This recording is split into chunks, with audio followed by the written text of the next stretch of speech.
Picture this. It's the end of the world. Zombies are everywhere. Chaos reigns. Buildings are crumbling, and everything's pretty much gone to hell. Except for one little thing. A Toyota RAV4. This quirky compact SUV has just survived the apocalypse, but how on earth is that even possible? How could this little grocery getter survive the end of the world and achieve legendary status? Well, to find out, we need to fire up the time machine and go back in time. You see, the answers lie deep in the car's origins. It's the 90s, Japan, home of the samurai, where everything is forged in fire. It's here where a company called Toyota has an idea, a wild one at the time, to create something that doesn't exist, a vehicle that is like a Swiss Army knife on wheels, part car, part truck, and part mountain goat, literally, a do-it-all vehicle. The result? The first generation Toyota RAV4 is born. The idea of such a vehicle started as far back as 1986, when its radical design was first discussed within Toyota's development team. Yet Chief Engineer Masakatsu Nonaka found it near impossible to convince other departments of the feasibility of creating a mass production car for a segment that did not yet exist. You see, the term sport utility vehicle was not known back then, and many found it hard to understand the concept of such a compact 4x4. SUVs were mostly big, bulky, and about as practical for city driving as a cruise ship in a kiddie pool. So the project ground to a halt, but was later revived thanks to intervention from an unexpected source: Toyota's Japanese and European sales divisions. Masakatsu Nonaka and the sales divisions envisioned a vehicle that combined the comfort, efficiency, and handling of a sedan with the off-road capabilities of a 4x4. So they named it the RAV4, short for Recreational Activity Vehicle. Taking the Kia Sportage as a model, the salespeople were convinced that the time was right for this new type of vehicle. They soon had their faith rewarded as the first physical manifestation of the new vehicle. The RAV4 concept, displayed at the 1989 Tokyo Motor Show, was warmly received by the public. 2 years later, work on the project started. The RAV4's construction was unique, maintaining the height and ground clearance of traditional four-wheel drive vehicles, but built on a unibody platform, meaning it was more of a car than a truck, which made it light, nimble, and surprisingly fuel-efficient for an SUV.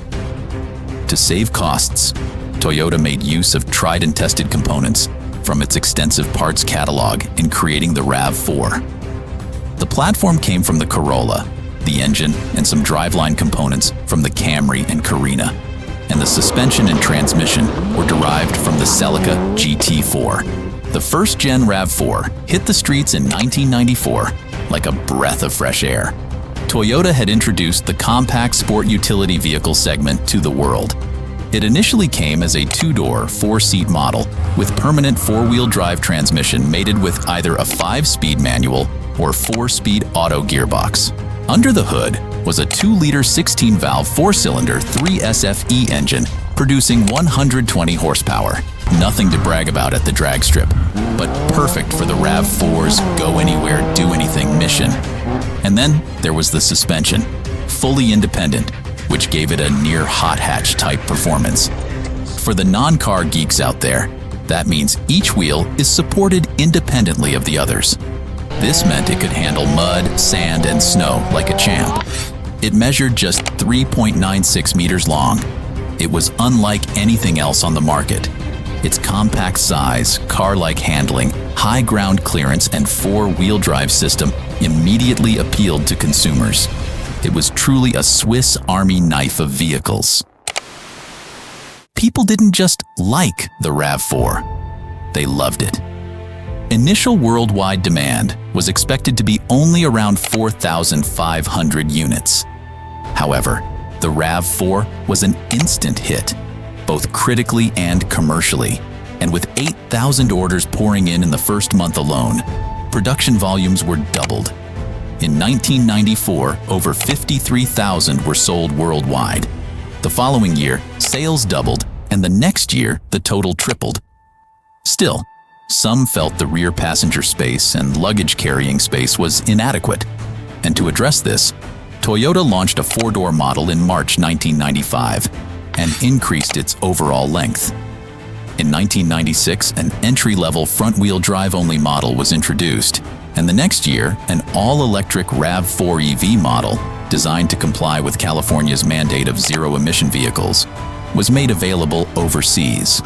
A midlife facelift in 1998 introduced crystal-style headlights and rear lenses, more equipment, improved safety, and slightly more engine power. A cabriolet version was also launched, but its fiddly convertible roof arrangement won few admirers, and it was deleted from the range in 2000. The car quickly developed a cult following, not just for being playful and fun to drive, but also for its practicality, affordability, and seemingly indestructible nature.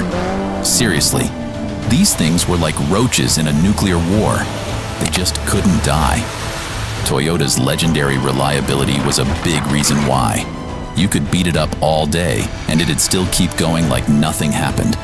The RAV4 had everything you needed in the mid-90s. Basic radio, a CD player, and even a dual sunroof in some models.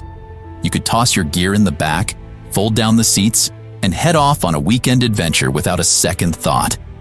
It wasn't a hardcore off-road beast like the Land Cruiser, but it was surprisingly capable on dirt trails and rough roads. People took them camping, hiking, and even racing. Oh yes, believe it or not, the first Gen RAV4 has some racing chops. In 1996, Toyota entered a specially prepared RAV4 into the brutal Dakar Rally, a grueling off-road race through some of the toughest terrain on the planet. And guess what? It performed shockingly well. It finished in an impressive first place in its class. The RAV4 was entered in the T2 class, which is for production-based vehicles with minimal modifications. This was a huge achievement for the RAV4, as it proved the compact SUV's durability and off-road capability in one of the toughest motorsport events in the world. But it wasn't just Dakar. The RAV4 also saw action in rally racing and other off-road competitions, proving it wasn't just a cute city runabout. It could hang with the big boys when it needed to, all while maintaining its everyday practicality. Imagine that. Your grocery getter could also compete in one of the world's toughest races. Not bad for a little SUV. So, there you have it. Today, the RAV4 is a bestseller, and it's grown a lot bigger since the days of its original compact form. But make no mistake, the soul of the first-gen RAV4 lives on in every model that rolls off the line today. And while the newer models are sleeker, more high-tech, and come with all the bells and whistles you'd expect in a modern SUV, there's something timeless about that original. Sure, it wasn't the flashiest SUV out there, but it didn't need to be. The RAV4 was for those who valued reliability over bling, adventure over status, and who just maybe wanted to be apocalypse ready.